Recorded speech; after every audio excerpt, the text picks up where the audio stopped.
up in your hand. Baby sitting, but you ain't got no kiss. We ain't leaving till it ain't no more left. Can't see no time on the Rolex. What's up, world? It's your girl Brittany, and today I have Kid Ink. What's going on? How you doing? The party with a dough at. Dough on the flow like a dough man. Baby, you know where to throw that. This is a really big week for you. Yes, it's been a crazy week for me. You released your album, My Own Lane. Released the album My Own Lane, my first major label debut presentation for everybody, the full package, and I'm excited about it. I got a, full booklet nowadays and, posters, and really got a lot of people incorporated in this album, and I think it's really dope. Yeah, you actually have like a lot of interesting different artists on your album. I guess like you have Chris Brown, Pusha T, August Alsina, you got Major Ali. Yeah. It's a good King Los. Los, that's one of those. Are all people who I felt like, weren't just features I was chasing through, like label situations more so. These are people I run into all the time, right, in the city and in the studio, and they, some of them reached out to me and tried to get on the album. So it's pretty dope to, actually incorporate people that I mess with the album, and not just, random, people who are just trying to get a check, Right.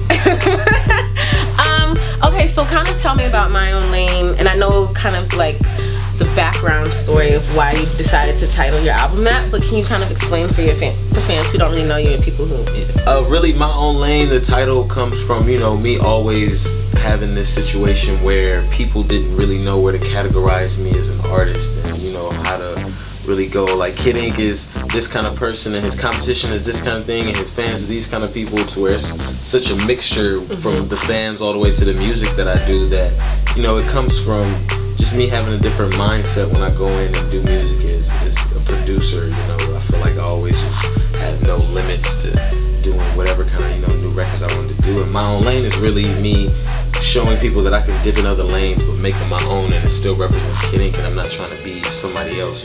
Right. I think you've actually done a really great job of being like totally being original, not sounding like your counterparts. Like, you know what I'm saying? Everybody's like friends nowadays, so I feel like people get influenced by other rappers and their sounds, and then next thing you know, people end up sounding like their homeboy because they've done 10 records together. Exactly, because they're in the studio doing this, the same type of records over and over and over. And I feel like, with me, I have to do new records and try different things to just keep me motivated and keep the fans excited about what's gonna happen next, because they know, they know what to expect to an extent, but I try to keep that other half of the project just stuff that, they might not expect to hear from me, but not too left to where I can't personally handle the record myself, Right. Just picture me Hollywood living, riding through the sun, riding through the sunset now. Stop tripping, just give me a minute and wait until the sun, wait until the sun goes down. You actually started off as like a producer, so you were kind of like in the background. What did your first beat sound like? Do you remember? Yeah, my first beat was actually kind of crazy. I'm not gonna lie. I used to go to this thing with my friends. I was like an after school program that had like studio equipment set up and DJ equipment and mics and all that stuff. And my friend loaded up a bunch of sounds and showed me how to make a beat one day, and I made a crazy beat that everybody ended up rapping over, all my boys, and then I became the producer of the crew, honestly. And it was never just, me attacking in full force as the producer and not doing anything else. Of course, on my own time, I was still recording songs. Right. And, I just wasn't releasing anything, or I wasn't the forefront. And I kind of let my friends do that first, but it kind of went the other way around, and we're here where, I'm in a position where I'm the forefront artist, and I'm not doing as much of the producing and beat making stuff.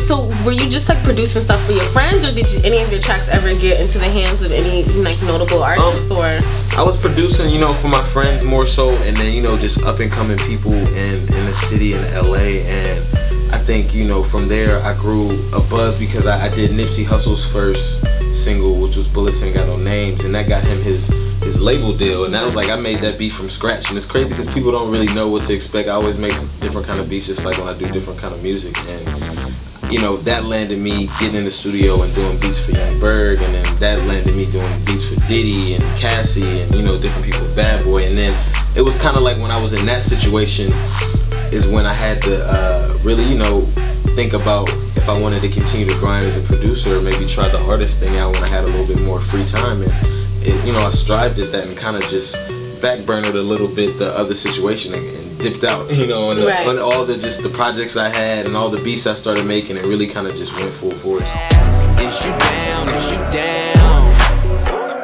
Is you down? Is you down? Can I ask? Is you down? Is you down?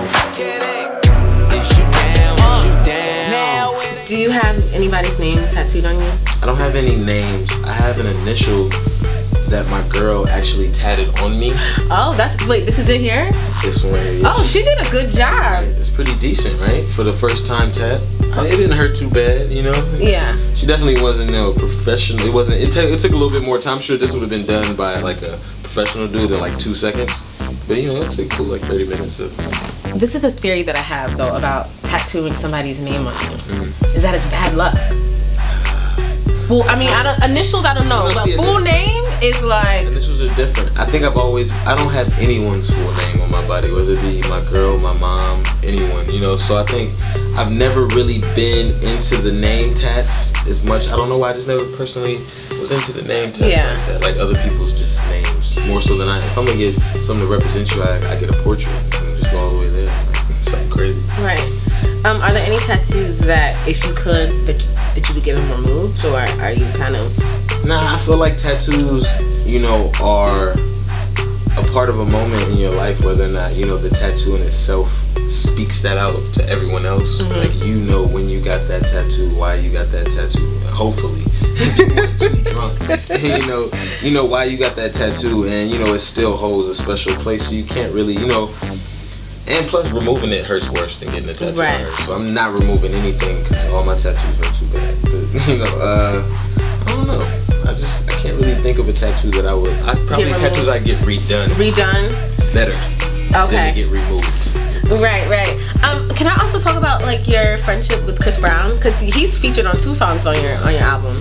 Chris, man, is a cool dude. I met him on a video set a couple years ago, and then, you know, when he recently moved to LA and settled down, I only live about 15 minutes away from him, so I ended up reaching out one day to, you know, just through social media, and was like, yo, you trying to work? I got records I could email you, or you can come in the studio. And, you know, it's like, book the session. We get the session down the street, you know, and have some fun. And he came through and you know, we vibed out. I think we vibed out more than we recorded because we got so many songs done in the beginning. It was like the first 2 hours, 3 songs were done. So it was like the rest of the session that we booked, we just had fun, listen to his album, listen to my album, and just, you know, grew, you know, a cool friendship so I can hit him up, you know what I'm saying, and talk about whatever and chill. I try now to just, you know, let the space be there because I know everyone's hitting them up in all the different situations and all that. So I'm trying to, you know, still keep it cool and professional, but at the same time, man, chill guy.